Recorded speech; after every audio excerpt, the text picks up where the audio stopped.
शाळेच्या पुस्तकांमध्ये अनेक गोष्टी शिकवल्या जातात, पण काही गोष्टी अजूनही हरवल्यासारख्या वाटतात. समाजामध्ये LGBTQ कम्युनिटीची ओळख अजूनही स्पष्ट नाही. अनेक प्रश्न विचारले जातात, पण अनेक उत्तरं कधीच दिली जात नाहीत. हीच उत्तरं शोधण्यासाठी आहे रेनबो स्टोरी, जिथे भेटतील वेगवेगळ्या रंगांचे, वेगवेगळ्या संघर्षांचे आणि वेगवेगळ्या प्रवासांचे अनुभव. मी कोण आहे हे ठरवायचा हक्क मलाच आहे. आजच्या एपिसोडमध्ये भेटूया जोयाला, एक ट्रान्स महिलेला जिने तिच्या अस्तित्वासाठी लढा दिला. ही आहे खरी ओळख शोधण्याची गोष्ट. स्वागत आहे रेनबो स्टोरी मध्ये.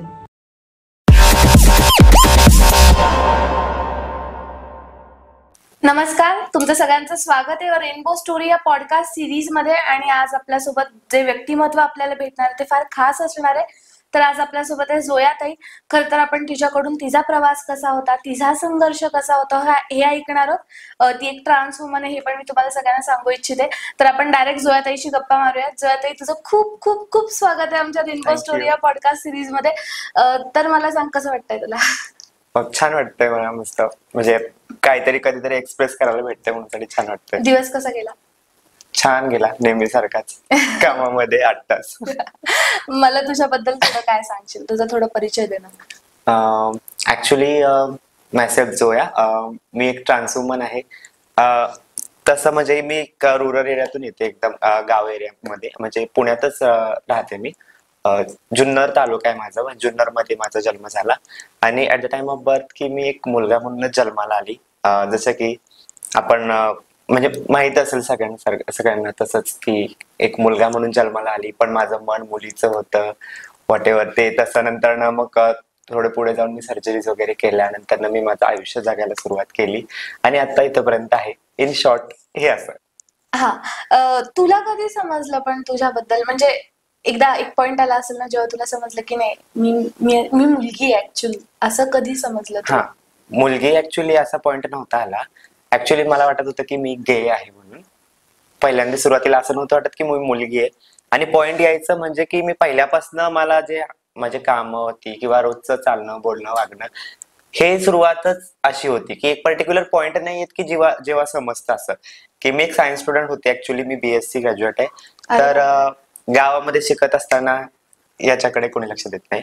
पहिली बात तर मी मुलगा म्हणून जगत होती. नंतर माझं जे आमच्या गावामध्ये गॅदरिंग वगैरे व्हायचे किंवा शाळेमध्ये गॅदरिंग वगैरे व्हायचे, त्यावेळेस डान्स माझे मुलींचे असायचे किंवा सिंगिंग करणं मुलींसोबत, समूह जे आपण समूहगीत वगैरे सादर करतो तसं, किंवा घरात मम्मीला किचन मध्ये मदत करणं किंवा कपडे भांडी वगैरे, ह्या सगळ्या गोष्टींकडे कल जास्त होता.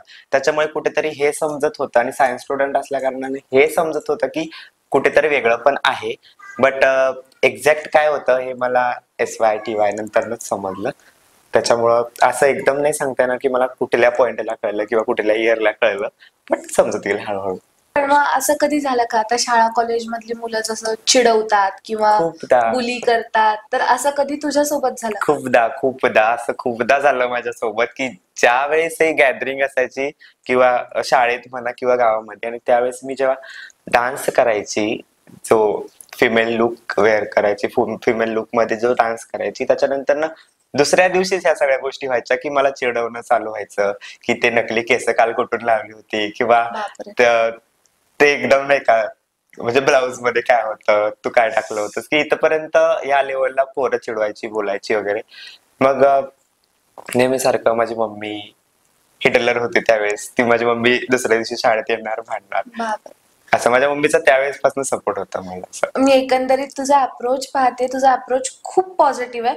पण मी जेव्हा हे ऐकते ना, मला फार वाईट वाटतं, कारण मला जर असं कोणी बोललं असतं तर मला प्रचंड राग आला असता किंवा मी खूप डिस्टर्ब झाले असते. पण कदाचित तुझ्या आयुष्याची जर्नी अशी गेली असेल की तू आता हे एवढं तू खुश असं, म्हणजे ठीक आहे, तू हे फनी वे मध्ये सांगतेस आणि मला फार अभिमान वाटतोय तुझा की तू कुठे मेंटली डिस्टर्ब नाही झाली. पण असं कधी झालंय का तुझ्यासोबत की तुला मेंटली गरज पडलीये की कोणीतरी पाहिजे, कुणाला तरी सांगितलं पाहिजे, किंवा तू सायकॅट्रिस्टला भेटलीये असं?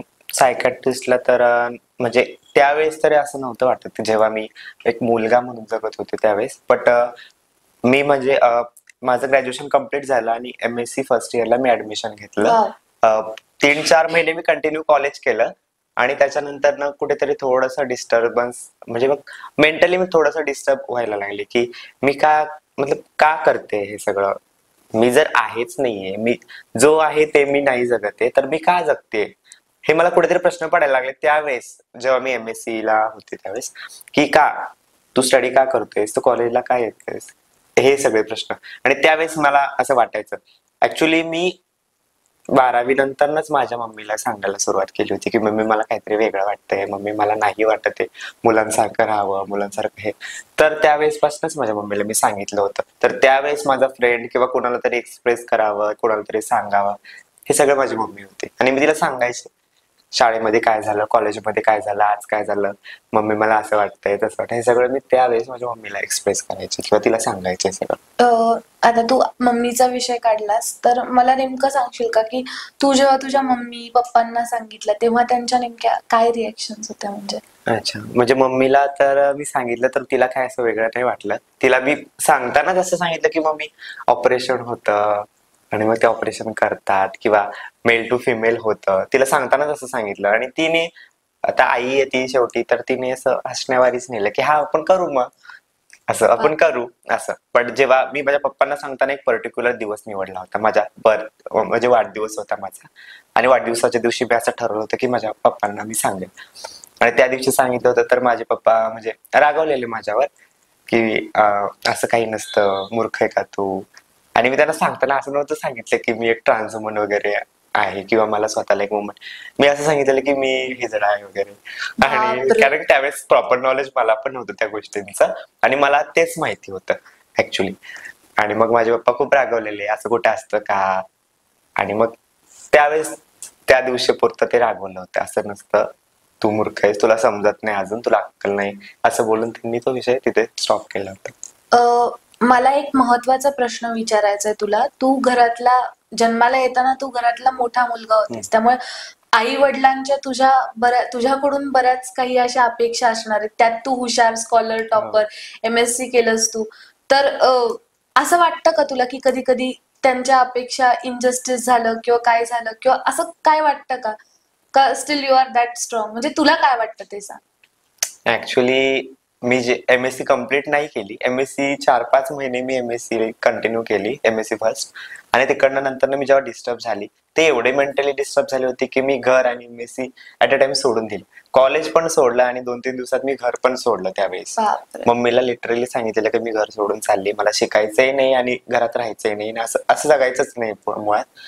आणि अपेक्षा आईवडिलांच्या असतातच पहिल्यांदा की आमची परिस्थिती खूप गरीब होती, तर त्यांना अपेक्षा होत्या की कुठेतरी चांगल्या पोझिशनला जाईल किंवा चांगली नोकरी करेल, जॉब करेल, पुढे दिवस चांगले येतील. आणि स्कॉलरही होते मी, म्हणजे हुशारही होती, तर छान वाटायचं. हा, बट मम्मीला फारसा फरक नाही पडला माझ्या ह्या बदलण्याने. ती अजूनही तेवढीच खुश आहे, जेवढी पहिले होती तेवढीच आताही खुश आहे. आणि पप्पा नाही बोलत माझ्यासोबत, त्याच्यामुळं त्यांचं मत कधी त्यांनी त्याच्यानंतर माझ्या पुढे मांडलंच नाही. पण कधी वाईट वाटतं का की पप्पा बोलत नाहीयेत किंवा काय असं? नाही, वाईट मला कधीच नाही वाटलं. मला असं वाटतं की हा प्रवास तुझा स्वतःला स्वीकारण्याचा, हे सगळं स्वीकारण्याचा खूप खूप मोठा असणार आहे.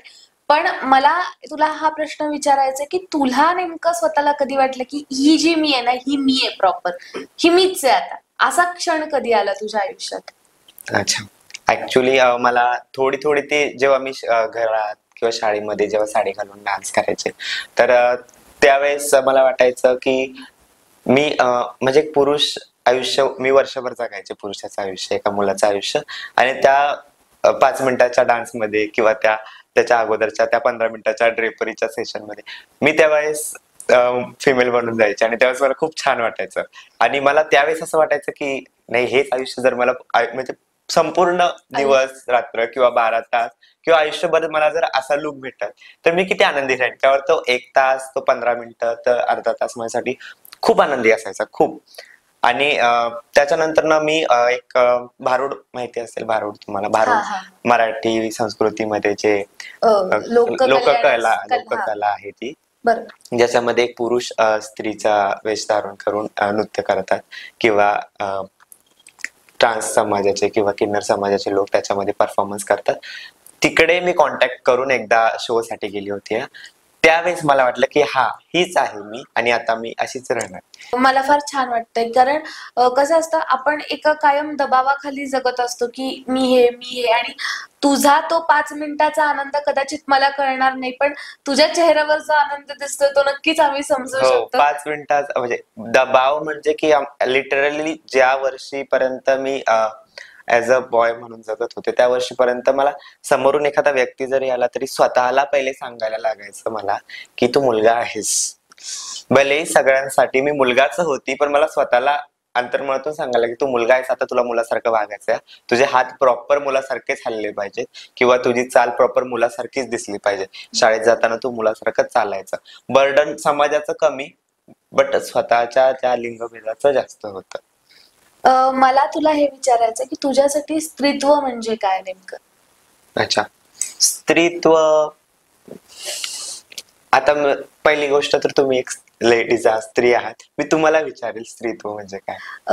नाही, माझ्यासाठी हा फार गंभीर प्रश्न आहे, पण माझ्यासाठी स्त्रीत्व म्हणजे मातृत्व आहे.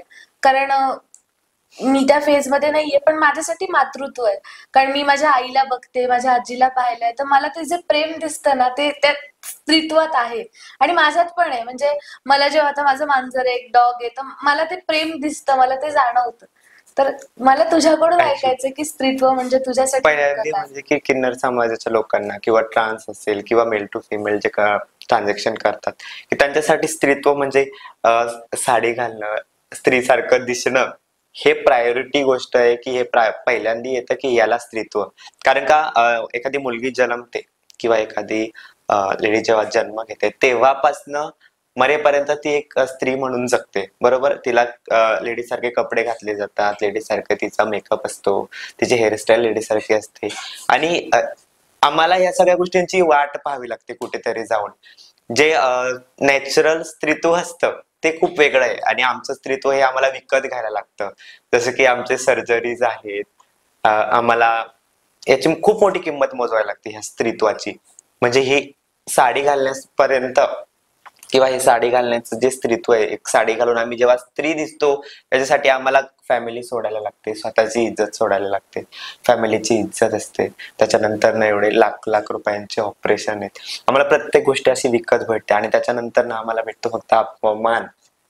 आम्हाला स्टील लास्ट कोणी स्त्री बोलत नाही, एक ट्रान्सच बोलतात किंवा इजडच बोलतात. आम्हाला एवढं सगळं करूनही शेवटपर्यंत कोणी स्त्री बोलत नाही. त्याच्यामुळे स्त्रीत्वाची व्याख्या माझ्यासाठी हीच आहे, एक साडी घालून फिरणं. मातृत्वाची गोष्ट तुम्ही जशी बोललात तशी, तर आमच्यामध्ये गुरु शिष्य परंपरा आहे, तर मातृत्व आमच्या तिथं पण आहे.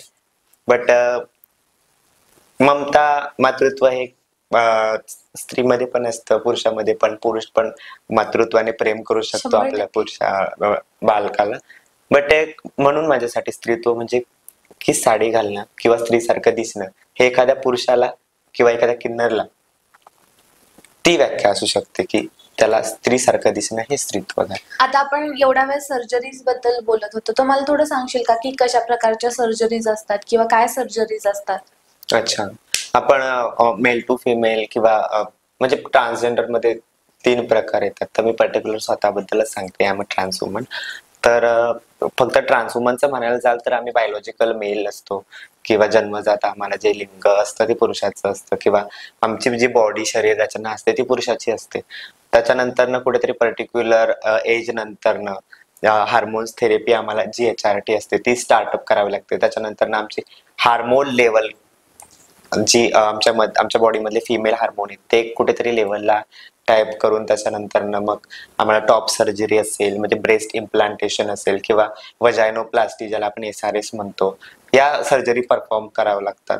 त्याच्यानंतर पूर्ण आयुष्यभर आम्हाला ते हार्मोन्स इनटेक करावे लागतात की ज्याच्यामुळे आमचा हार्मोनल बॅलन्स किंवा बॉडीचा बॅलन्स हा व्यवस्थित राहील.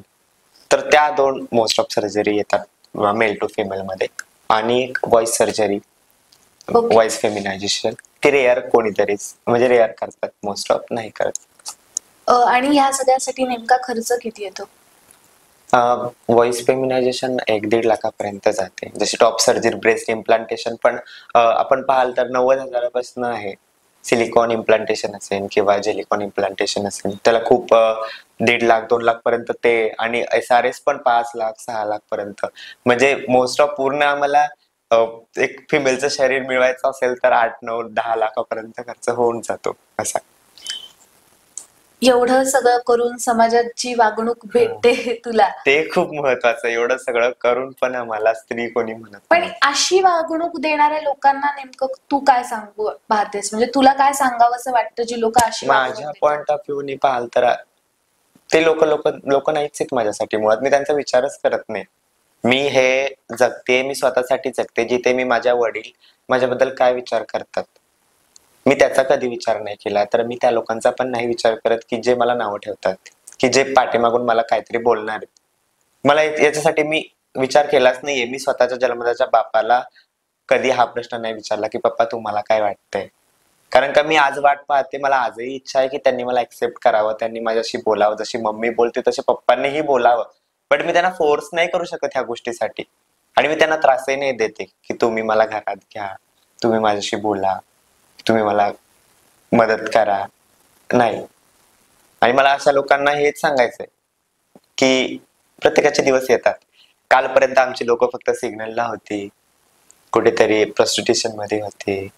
आता आमची लोक जॉबला लागली, कुठे आता गव्हर्नमेंट मध्ये जागा निघायला लागली, सगळीकडे आता वॅकन्सी भेटते. आज प्राऊडली मी सांगते स्वतःबद्दल की मी कॉर्पोरेशनला काम केलंय. मी कधी माझ्यावर अशी वेळ कधी आली नाही की मी सिग्नलला उभी राहिली की मी टाळी वाजून मागितले. त्याच्यामुळे दिवस सगळ्यांचे सारखे नसतात, बदलत चालले. आज न उद्या आमच्या लोकांचेही बदलतील. मला त्या लोकांना काहीच नाही सांगायचं, त्यांनी फक्त पाहत राहा, जे चांगलंय ते दिसेल बस.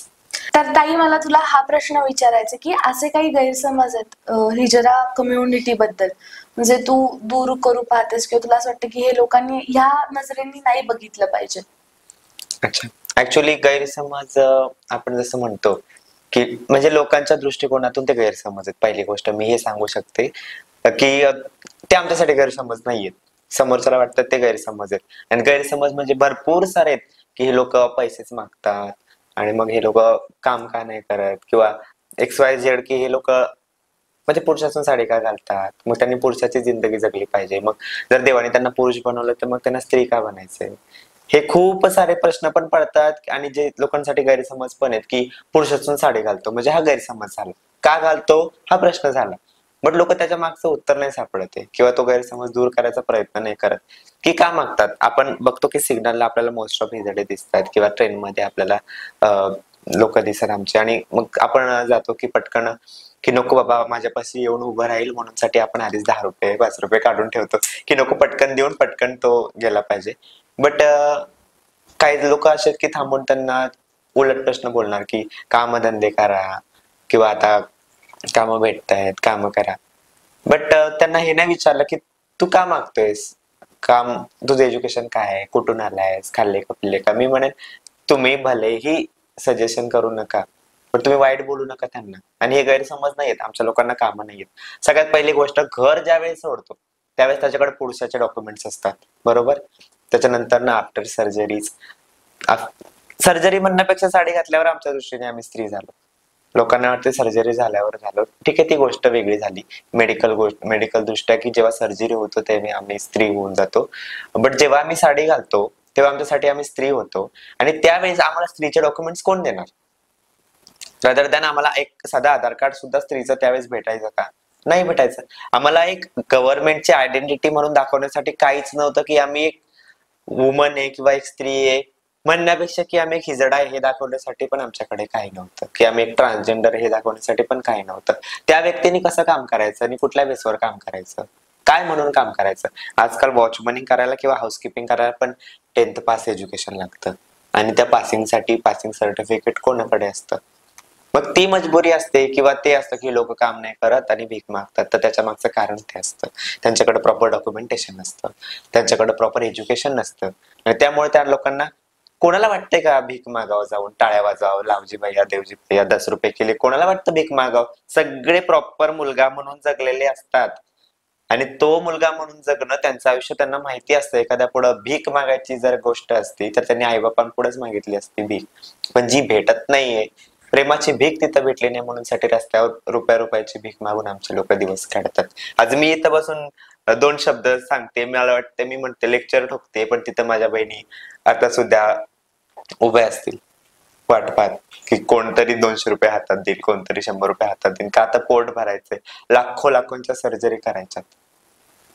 त्या लोकांना ते गैरसमज वाटतात की ही लोक टाइमपाससाठी साड्या घालतात, पैसे कमवण्यासाठी घालतात. इज्जत विकून कोणाला पैसा नाही भेटत आणि कोणाला ते नको पण असतं, कुठल्याच माणसाला नको असतं. ही खूप दुर्दैवाची गोष्ट आहे खरं तर. तू जे बोलली की कुणाला वाटतं भीक मागावी, ऑफकोर्स कुणाला वाटत नसणार आहे आणि कुणी स्वइच्छेने नक्कीच भीक नसेल मागत. ताई, मला तुला हा प्रश्न विचारायचा किंवा समाजाला किंवा लोकांना तुला नेमकं काय सांगायचं? लोकांना म्हणजे समाज, माझ्या दृष्टीने आपण जिथं जन्म घेतो तोच आपला समाज, तिथूनच सुरुवात होते आपली. मोस्ट ऑफ ट्रान्सजेंडरचं मी पाहिले, ट्रान्सजेंडरचं मी पाहिले, म्हणजे नॉट पर्टिक्युलर ट्रान्सवुमन, ते ट्रान्समेन असतील किंवा इंटरसेक्स असतील, की आई खूप पॉझिटिव्ह असते किंवा आई सपोर्ट करते आणि वडील सपोर्ट करत नाही. तो आय थिंक पुरुषी योग असावा माझ्या दृष्टिकोनातून.